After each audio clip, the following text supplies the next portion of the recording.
हिंगोली शहरात राहणाऱ्या या आहेत मीराताई तायडे। हिंगोलीतील जिल्हा परिषदेतील महिला आर्थिक विकास महामंडळामध्ये सहयोगिनी म्हणून मीराताई कार्यरत आहेत। D.Ed पर्यंत शिक्षण पूर्ण झालेल्या मीराताईंचं शिक्षण सुद्धा सुरू आहे।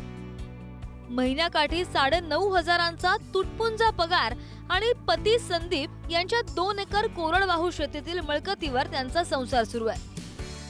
मीराताई CET आणि स्पर्धा परीक्षांची तयारी करतायत, मात्र संसाराच्या खर्चाच्या गाड्यातून पुस्तकं खरेदी करण्यासाठी पैसेच उरत नसल्याची त्यांची खंत होती।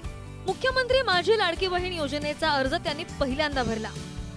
त्यांचा अर्ज मंजूर झाल्यानंतर 14 ऑगस्टला त्यांच्या खात्यात 3,000 रुपये जमा झाले। मुख्यमंत्री एकनाथ शिंदे सरकारकडून मिळालेल्या या पैशातून 2,000ची पुस्तकं त्यांनी विकत घेतली। 3,000 रुपये माझ्या खात्यामध्ये पडले तेव्हा मला खूप आनंद झाला। तर आता 3,000 रुपये घेऊन करायचं काय?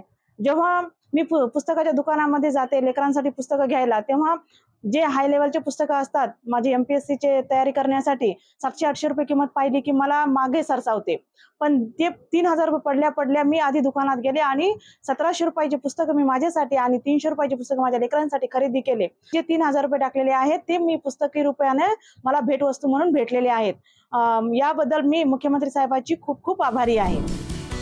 रक्षाबंधनाच्या निमित्तानं सरकारकडून मिळालेली ही भेट पुस्तकांच्या रूपानं सार्थकी लागल्याचं मीराबाई सांगतायत। मुख्यमंत्र्यांचे आभार व्यक्त करताना त्यांच्या चेहऱ्यावरील आनंद उमेद वाढवणारा आहे।